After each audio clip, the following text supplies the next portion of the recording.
Hi, I'm Matt Collins. I'd like to welcome you to Bob Weber Auto Mart on Douglas Avenue here in Racine, across from Douglas Park. We specialize in 1-year-old, low mileage, almost new cars. And if you'd like to stop by and see them, or see them on our website, bobweberautomart.com, we could save you between $5,000 and $10,000 on your next almost new car purchase.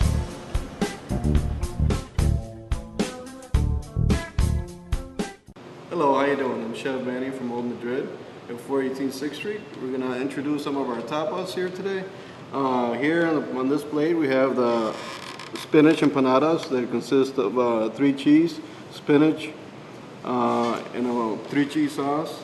Very popular, they're actually very good. And here we have Spanish croquetas, which are made of serrano ham, Spanish chorizo, potatoes, manchego cheese that comes from Spain, with a homemade aioli sauce, which consists of mustard, garlic, and eggs. And over here, least but not, is the mamachui, which consists of beef tenderloin, potato sliced real thin, cooked to crisp, with a nice spicy pico de gallo on top, which is my mother's recipe. Come and try them. Hope you like them. We'll see if Mick likes them, and also the producer. Thank you.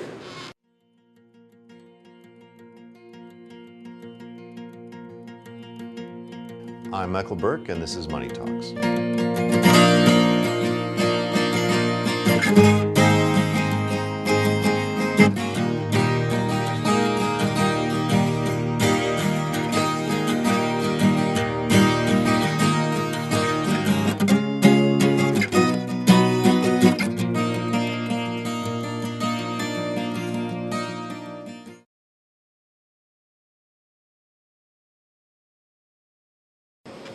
Hi, welcome to Money Talks, the Journal Times online business show.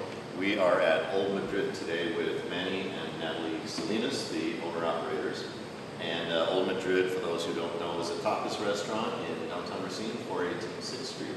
So this should be fun because, as far as I know, you're unique to Racine. I don't think there are any other place that serve anything, like tapas like you guys do. So. What year did you, it was 2007, I believe, that you opened, right? Sure. And so now that's about 6 years. Interesting timing, because you two opened the same year the Great Recession started, late that year. And you also have survived 2 years of reconstruction on 6th Street. I don't know if you know which 2 years those were, but as well as 2 years of reconstruction on 7th Street, which is a pipeline into downtown Racine. So let's just start there. What has that been like? Is that you guys have obviously survived it? How difficult were those various things, and what was the hardest of those various factors?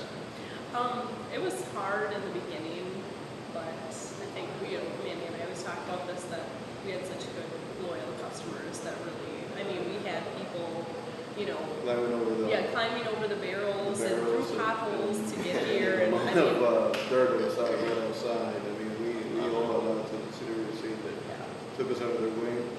And, something different that came to this town that wasn't Italian or Mexican or anything else, that they really took upon us and really shadowed us.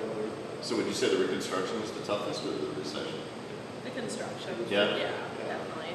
We always say, because it was right at your doorstep. Right, and people need to eat.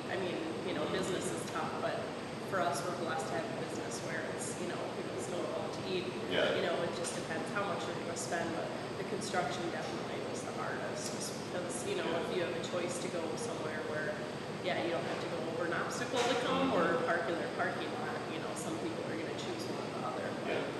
Yeah. So you two met at the Historic Century Market. You were reminding me earlier. What were each of you doing there? I was the deli girl, slicing meat, and he was the head chef and caterer director, so he was actually my boss when we met. And by the way, that's an easy softball right on the street. Right, from here. Manny, what's your background? How did you learn tapas cooking? Well, most of the recipes are my mother's, obviously, Spanish background. But my background, obviously, us and the family of Latin, Spanish, the boys are not supposed to cook. So, only the girls. Boys are not supposed to cook? Only the girls. Oh, is that right? Only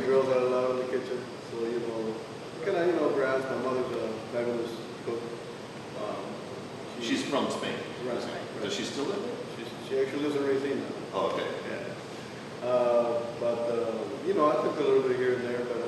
Did you eat tapas at home? Is that where your Well, we ate everything, you meals? know, spaghetti, we did the American traditional meals. So when would she make tapas? Like for parties or? Parties, special occasions, Okay. here and there, you know, something like Okay. that, here and there. So, you know, we just had the normal, you know, American also, you know, spaghetti sometimes, you know, we had, my father's Mexican, so, you know, we had, you know, Mexican food too. Mm. So, you know, we would, variety of foods all the time, so, you know, she's not. Why don't we define tapas for those who don't know yet what those are? Right, tapas are just small appetizers, which actually tapas means covers. Oh yeah. Yes, back in the 1800s when King Alfonso was the ruler of Spain, when the servers brought him food, he didn't want to eat just one thing, he wanted to eat many things.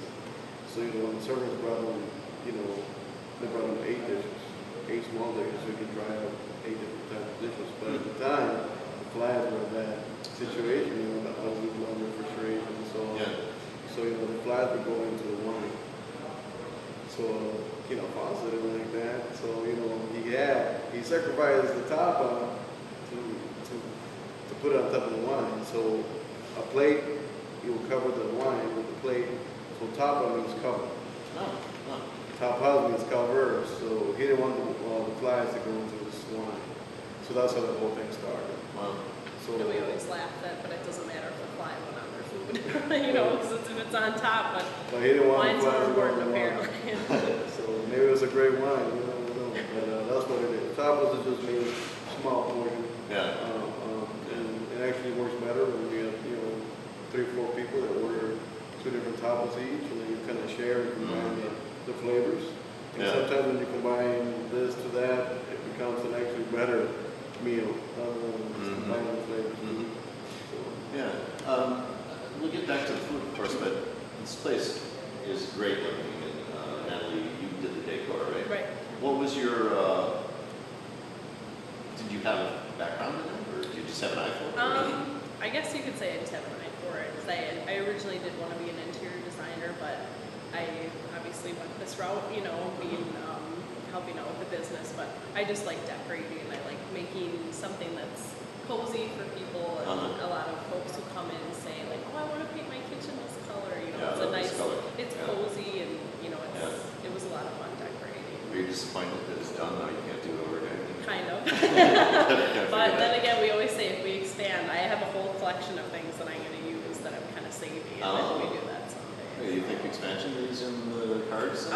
Someday, not anytime soon, but someday we will. That's right. Are you happy with this location, Yes. 6th Street in downtown Merced? We love being downtown. Yeah, we live downtown, we work downtown.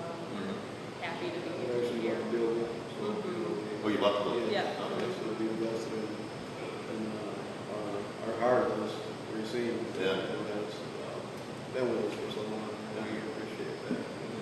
Well, let's get to the food. Let's talk about some of the. Just mention some of the top dishes that you serve up here. And Sure. I think one of the most famous has to be my mother's stew, Maria's beef stew. It's probably one of the top sellers, which consists of the old tradition of Spanish cooking. You know, obviously I make it different. My mother makes it different.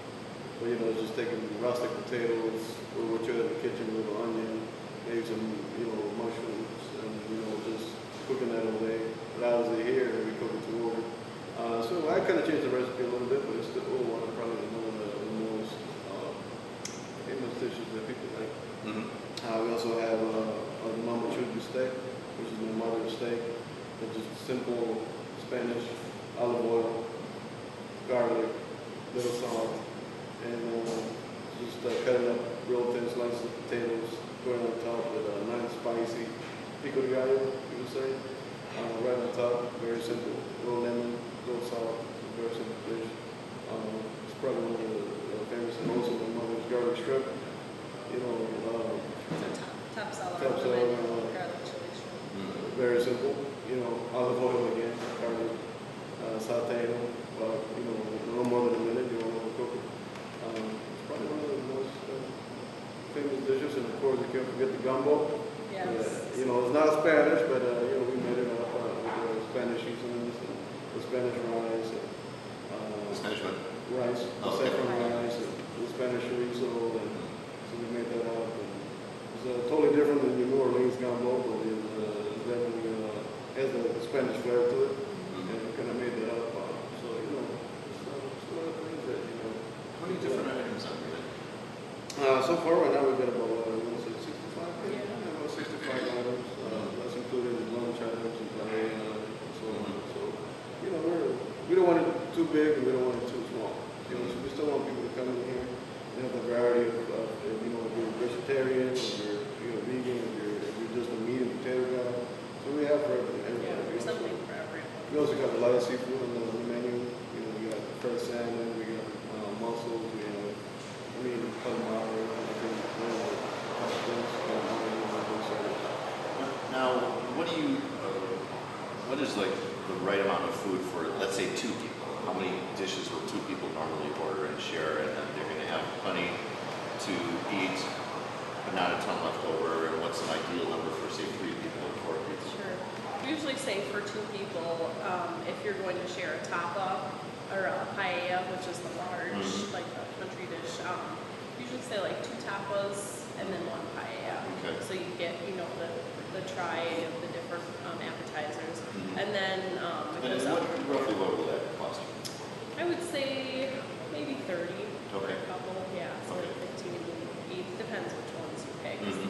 Our paellas range from like 12 to 16 each, Okay. so yeah, I mean, they're huge. A lot of folks come in here and just get one for themselves, knowing that they'll have leftovers for breakfast the next morning or, you know, lunch or something like that, so. And how about for 3 people, 4 people? As it goes up, we usually recommend picking tapas. We do like 1.5 per person. So you know, if there's 3 people, you're gonna pick, what would that be? 6? No, not 6. Let's see, we started with paella and 2, so Right. that'd either be 3 or 4. Right, yeah, exactly. And then it depends if you're sharing a paella too. So more tapas, if you're just sharing tapas for 4, maybe get like 6, 7. But if you're sharing a paella, then, you know, cut back on the tapas because there's a lot of food then. Yeah, yeah. How much do you rotate the menu over the course of? Probably once a year. Once a year, Once a yeah. year we rotate it. So what we do is we take things maybe that cold top of that didn't work, or things that are we don't want to make it too much authentic. We have as much things as we can, but we do sometimes getting certain things that the flavor's not the flavor's not there, but the American palate is not used to. Kind of doesn't work. So we try to still get the Spanish flair, but still make it Americanized or to the American palate. And where do you do your testing? Right back here in the kitchen? Yeah, Uh-huh. yeah, we're very tasty. We're just starting a new menu too, so we just switched. Took only like 2 things off, but then we added like 6 different tapas. The mussels, there's 2 different mussel ones, and a couple different things. So Yeah, yeah.